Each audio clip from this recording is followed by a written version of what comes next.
গোটেই family member কিমান আছে ফেমিলি মেম্বাৰ আপোনালোকৰ? আমাৰ 4জন। 4জন। আৰু কিমানে লগাইছে? আৰু বেলেগে কেনেকৈ কিনি লগাইছে গম নাপাম, মোৰতো সেইখিনি আকৌ। কিমান মান মানুহ হ'ব ট্ৰেডিং এফেক্টছত? ট্ৰেডিং এফেক্টছতো কোৱা মতেতো এতিয়ালৈকে ৰঞ্জিত কাকতিৰ আণ্ডাৰত 2.5 লাখৰ ওপৰত মানুহ আছে কোনে অসমত? অসমত।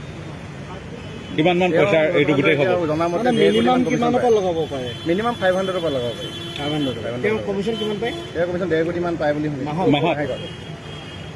তেওঁৰ লগত আৰু 6জন আছে লিডাৰ। নামকেইটা কি কি? টেঙাখাটৰ এজন কালি কৈছিলে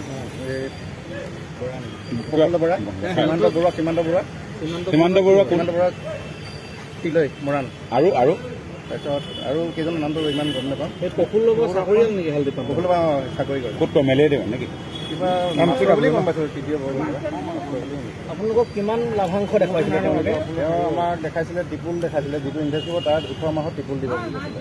18 মাহত টিপুল দিব বুলি কৈছিলে। 5 লাখত 15 লাখ, 5 লাখত 15 লাখ। এতিয়া আপোনালোকে আইনৰ ব্যৱস্থা ল'ব?